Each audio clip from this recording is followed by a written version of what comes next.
Hello, everybody, and welcome to this AFC South show, episode 48 on Curtis's podcast network. Joining me, as always, Blake Bellamy. I'm your host, Curtis Brown, and let's go ahead and get into it. Blake, we were talking about it before we came on. The AFC South, at least on paper, has arguably the best running back rooms in the entire league. Yeah. Is it really even close? I mean, is there a close second? I wouldn't say there's a close. I do think we're definitely one, and then a huge drop off for them too. It's like who's better after that. I think the AFC North is probably the second best. All of their running backs are good. You got Najee Harris, who was the rookie last year. He had 75 catches. He had 1,200 rushing yards, and I think he had over 10 total touchdowns. Yeah. Probably closer to 15. You have Joe Mixon, who's a beast.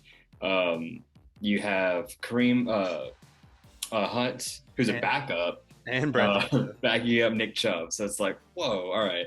So they're pretty stacked. We're definitely first, but they're definitely number two.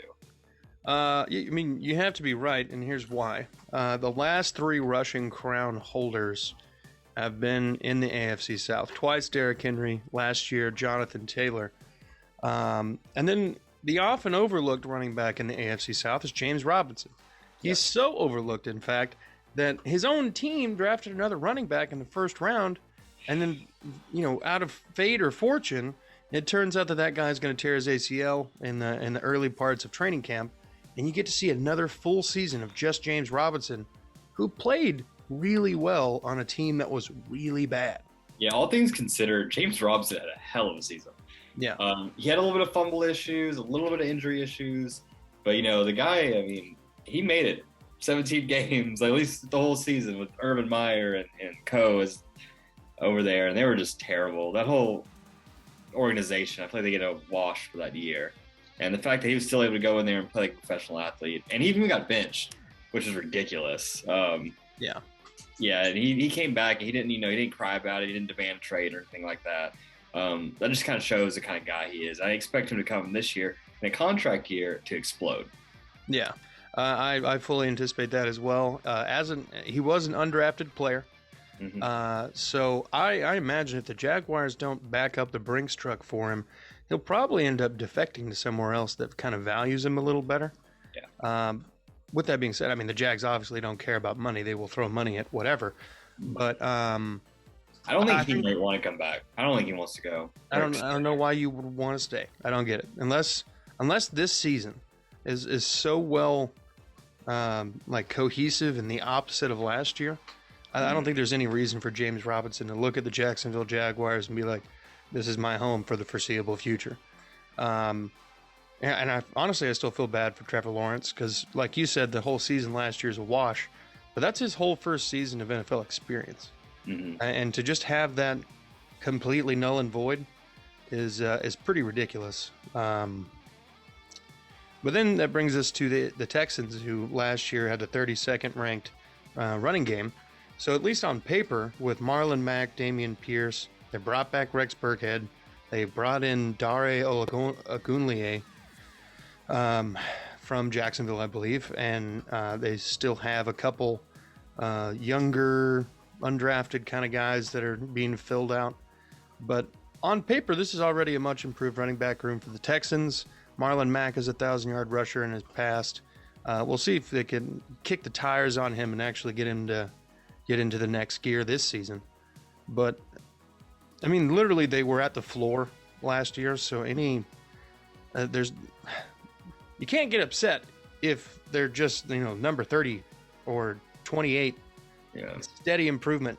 They're not going to just come in this year and be number 10, but yeah, they have a low floor and a really high ceiling. I do like Dameon Pierce a lot. And I think if they do, if he does take over like the primary back, I think you can see a lot of success for that offense. Oh yeah. If Davis Mills can even have a fraction of a running game, he does a lot better. He's one of the most accurate quarterbacks off the play action, as Houston has historically loved quarterbacks who can do the play action. Yeah. And hopefully that just makes a lot more time. But when you look at the rest of the AFC, You know, the AFC North is obviously number 2. The AFC West is all about quarterbacks. Yeah. And then the AFC East, God, who even is that? Bills. Yeah. Devin Singletary is not crazy. None of them. Patriots don't really have anything. They have you never know who's going to be their running back. Exactly. Damian Harris Dolphins. is on paper their guy, but the Dolphins have brought in 3 new running backs this season. Yeah, and then the Jets. I mean, they got Breece Hall. I mean, he could be good, but again, he hasn't played football. Right. And real quick shout out to Zach Wilson for bagging his mom's woman. I thought it was his friend's mom. No, I think it was his mom. Oh, that's crazy. Yeah. Zach Wilson out here living the dream. Yeah, shout out Zach Wilson. I'm getting his jersey, that's for sure. Put some respect on his name. Might not be able to throw a ball, but he can throw your mom. Oh, God. But yeah, and then the NFC. NFC East is interesting with running backs. Yeah. I mean, you look at it with Zeke and Tony Pollard making a pretty solid 1-2 punch. Don't be shocked if you see Dallas getting James Robinson next year. Let Zeke walk, and then Tony Pollard and James Robinson. I think he could be deadly in Dallas. I think you're right. I would also see James Robinson going somewhere like Houston. Yeah, I can see that. On like a prove it, maybe a 2-year deal kind of thing. Yeah, I played Jacksonville twice here and beat up on him. Yeah, and obviously Houston could use the running back, especially if Dameon Pierce doesn't work out. But regardless, beyond that, I mean, the NFC's got. You don't really know about him. I mean, there's a lot of injuries. He's hurt all the time. That white guy from Carolina is always hurt. You got Antonio Gibson, who's a good young running back out of Memphis. I think he's got some promise if the Commanders don't end up wasting him. And then, like you said, Barkley's hurt all the damn. And I don't even know who the Eagles' starting running back is. Jalen Hurts?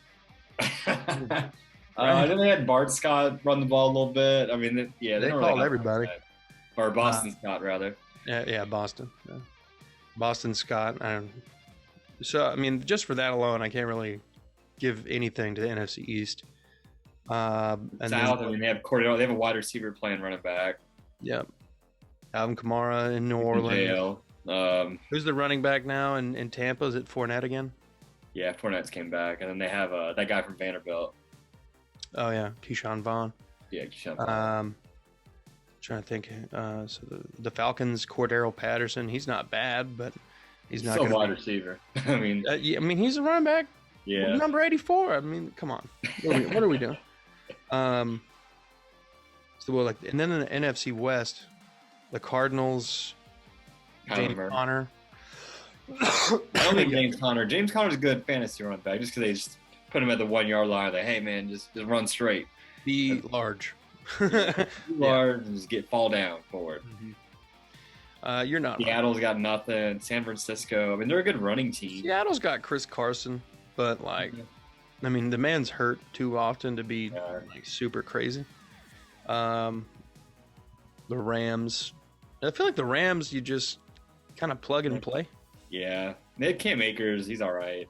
You have Dalvin Cook up north, but again, he's always hurt. You do have the guy from the Patriots or the Packers. God, what's his name? He's good. Packers guy. He's good. They're running back. Oh, I know who you're talking about. Why can I not think of his name? Oh my God. I can see his face.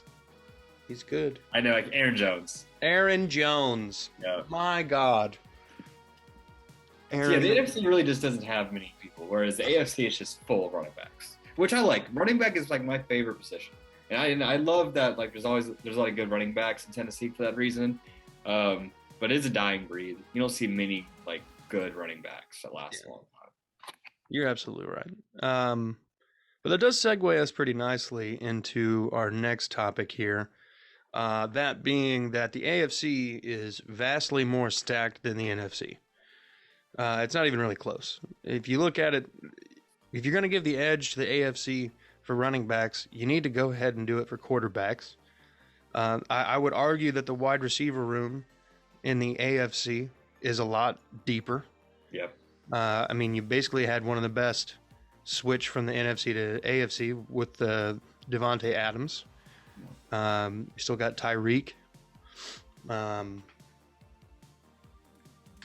mean, the Chargers wide receivers are generally pretty solid. Keenan Allen, Mike Yeah, Williams, they re-signed Mike Williams to like a 4 or 5 year mega deal. right? So he's staying there for a while.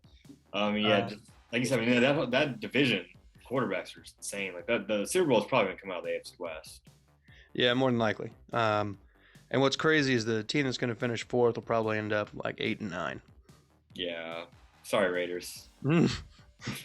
Derek ain't got that killer instinct. I love Derek Carr, and I think he's a very good football player. But I mean, he's got Mahomes, and now he's got Herbert, and now he's got Russell Wilson, and Jesus, and that was another big talent acquisition. The AFC was getting Russell Wilson over here. Oh yeah. So I mean, honestly, if they, they've been talking about getting rid of the Pro Bowl, but if they didn't, the AFC would, in theory, just annihilate. Because I mean, what? The AFC lost Carson Wentz. Damn. No, not Carson. I kind of hope Carson lights it up for the Commanders, though. That would be hilarious. Just so we can throw it in the face of Colts fans. That they win a ship or something. Yeah. Colts fans would be like, what just happened? Oh, man. Didn't he have a game last year where he threw like 3 passes? I don't know. I think there was one.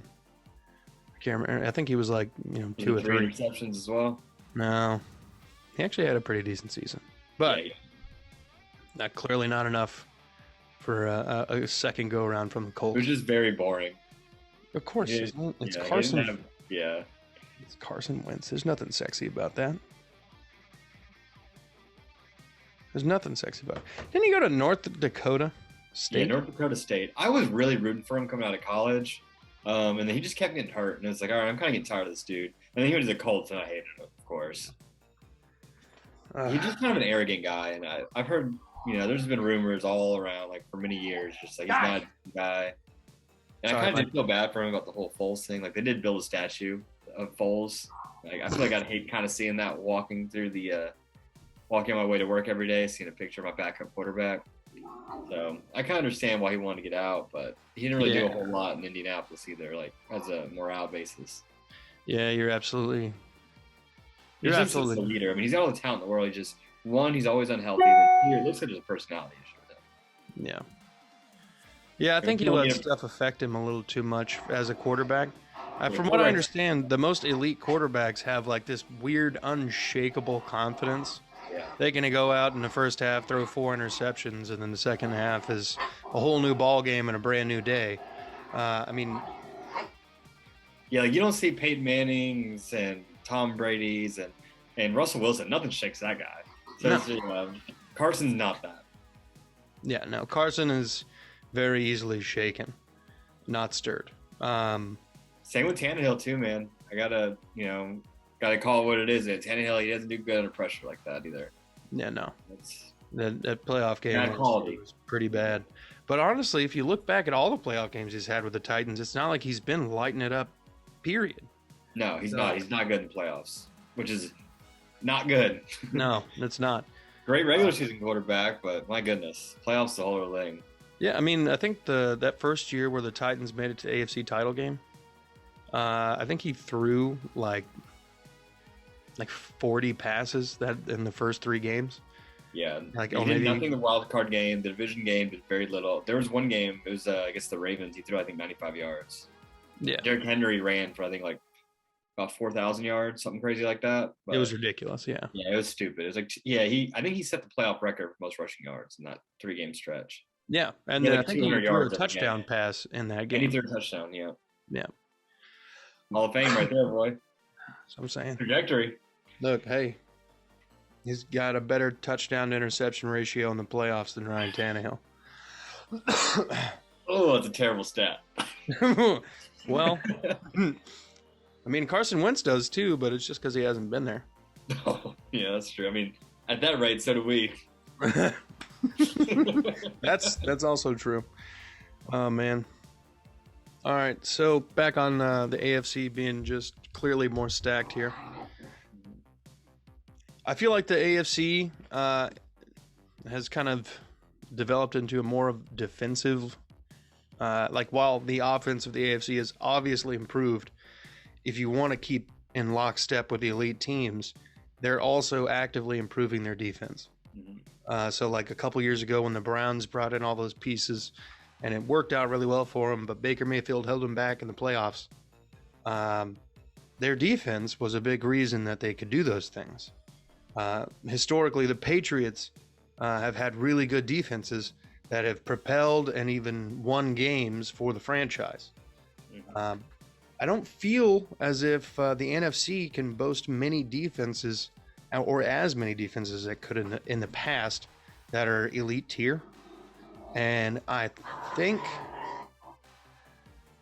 maybe in a statistical point, because the NFC is weaker now, do I feel like they could actually put those kind of numbers up where they're shutting offenses down? Because I think there's going to be a lot of like NFC teams getting shut out or held to like 10 points just because they got nothing. So you did like the Rams, who of course been Super Bowl champions, elite defense. Tampa Bay. Right. I really like Dallas's defense. Dallas's defense has gotten a lot better. It really has. Trey Diggs is hit or miss, but when he hits, he hits. Yeah. So yeah, those are, I think, three of the best defenses. I am very curious to see how the Rams do, because I mean they brought back almost everybody. I think them and the Buccaneers are the team to beat, assuming Tom Brady, Father Time, hasn't caught up to him. But honestly, I don't bet against Tom Brady anymore. I think at this point we need to stop waiting on Father Time to keep up for him and just realize that he made a deal with Father Time. Yeah. Just let him keep his like 30-year-old body for the next like 50 years, and he's never going to stop playing. I think he just wants to play with his son in the NFL. And his son's a little goofy looking. He's probably going to be the next punter or something, but hey, it's still the NFL. That's true. I wonder if Tom Brady never got drafted, if he would have been like, all right, I'm going to punt now. See if that helps. And then he becomes like Tom Tupa. Yeah, Jesus. For those who don't know about Tom Tupa, he was a quarterback out of college and then flamed out and became a punter and had like a 20-plus year career as a punter. Even threw some touchdown passes. Curtis Podcast Network history lesson right there. Tom Tupa played for the Washington football team. Well, the Commanders. Anyway, so those three defenses, the Cowboys, the Buccaneers, and the Rams, are very solid. I'm not saying that there's no defense out there, but I think you should also include the 49ers as a potential solid defense. But then you look at the Titans defense, the Colts defense, you look at the way that the Patriots have been playing ball. Like in the past several years, it's been Bill Belichick's defense that has been the bright spot for sure. Mm-hmm. Pittsburgh's always going to have great defense. Cleveland's going to have. Cleveland's got a good defense.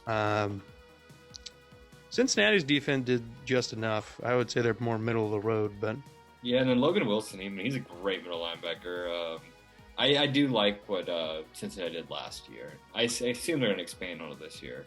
You would think, right? But I know a lot of teams that lose the Super Bowl, they don't do so well next year. So we'll see what happens. I mean, what is it? I can't remember the percentage, but there's definitely a good percentage of teams that went to the Super Bowl or won the Super Bowl that the next year don't even make the playoffs. Correct. Yeah, it's significantly high. It's very hard to do. That's why when Tom Brady and the Patriots won the three-peat era, that was, or not three-peat, but the three out of 4 years, that was pretty damn impressive. It was, yeah. Trying to think about other defenses in the AFC that are really kind of like worthy of being, mentioned as. I mean, Baltimore. I feel like Baltimore's always going to have a good defense as well. Potentially, I don't think they brought back Calais Campbell. No, he's gone. I can't remember where he went. He might still be playing. He might have retired. The man's 38. Yeah, he's old. But trying to think here. This is a random stat, completely unrelated to this, but I saw this thing. If you had to take a stab at who the highest paid NFL offense belongs to, who would you guess? I know the answer to this. I saw it this morning. Okay. If I had to guess, though, I probably would have assumed it was Kansas City. Right. Even with Tyreek being gone, because I know they are paying, I think, a decent amount like that salary anyway. I'd probably would have guessed Kansas City or maybe the Rams. Yeah. Do you remember the dollar figure? I can't remember. It was a lot though. Yeah, it was like $190 million or something for the Detroit Lions.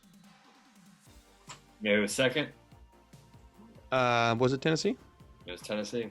Yeah, because Ryan Tannehill and Derrick Henry are a good chunk of change. Yeah, Tannehill's, it does look very inflated just because they restructured last year. So like he basically got paid nothing last year. So it's like this is like 2 years with the salary this year. Everyone's like, oh, he's overpaid. It's like, yeah, well, he's getting $37 million this year, but like he's not getting $37 million a year. No. I think next year he's getting like 11 or something. That's if they don't void it. Yeah, hopefully not. Hopefully he comes back and lights it up, but yeah, we'll see. But let's move on to the last predetermined question. One free agent player you'd like to see sign with an AFC South team. For the Titans, if you want to grab that one. Do you want to do the Titans and the Colts or Titans and Jacksonville? I'll do Titans, Jacksonville. Okay. Lead off with Jacksonville. Jacksonville, probably Dante Hightower, that middle linebacker. They draft Chad Muma. He's good. They also have and Devin Lloyd, who was their first round pick, but you have to help me say his name. The other middle linebacker. They just signed him this year. Boisade Oluokun. That man right there. I would be feeling comfortable starting him at middle linebacker. So I'd probably get Dante Hightower. The guy's going to be more than likely a head coach one of these days. He's expressed he really wants to be a coach. Dude's brilliant.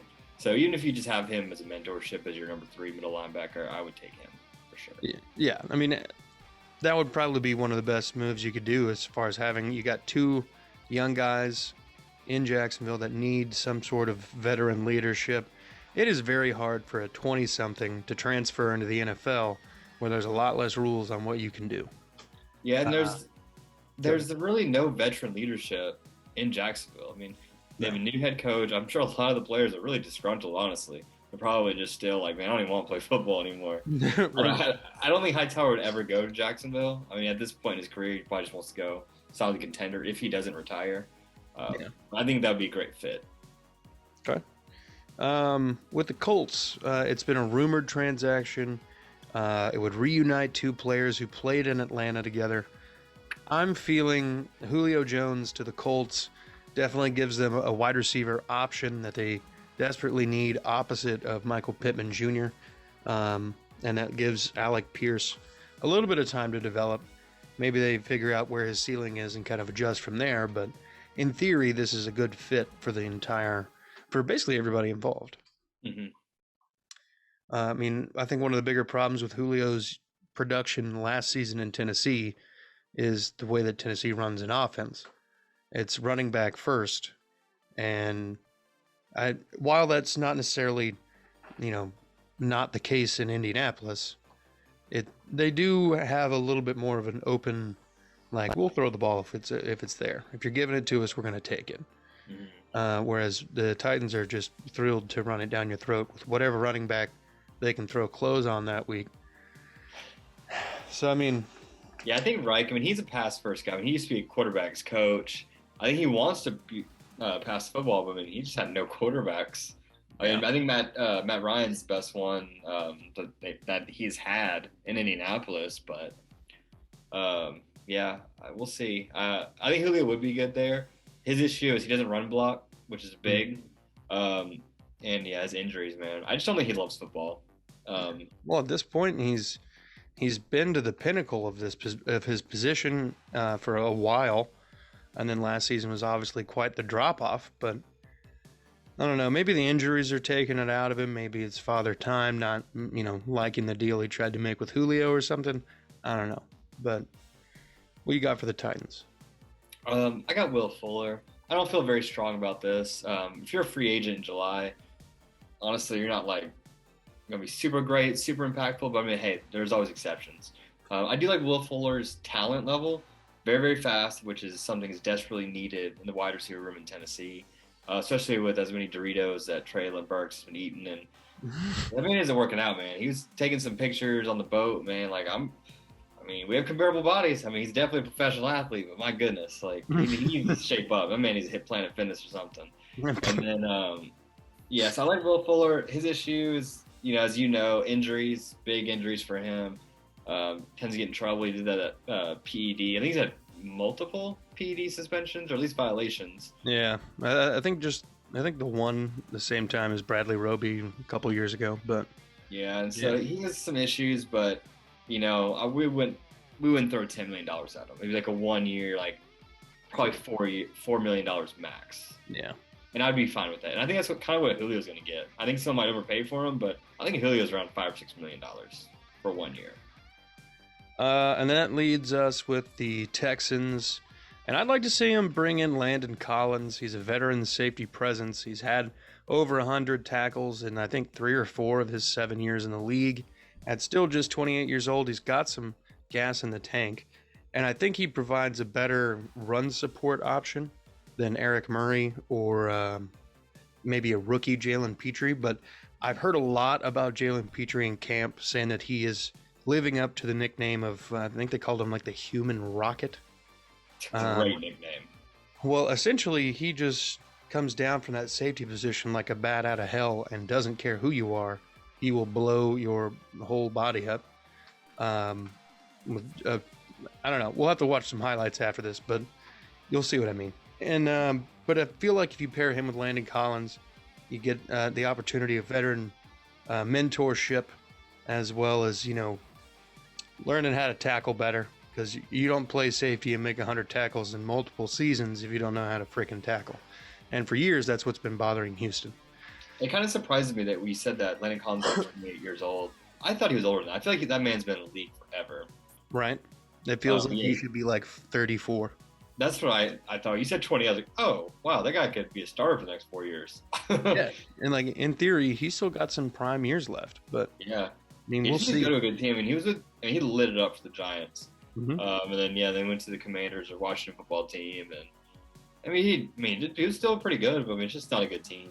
Yeah, I think Houston's gonna be a whole lot better this year, and that'd be a pretty good spot for him. It would. That would definitely shore up the back end a little bit better. But we're running out of time here, so Blake, I want to go ahead and thank you for coming on as always, taking time out of your busy day. Thank you guys for watching. Go ahead and like it, subscribe, hit the comment section. Any questions and comments you guys want, and be good people.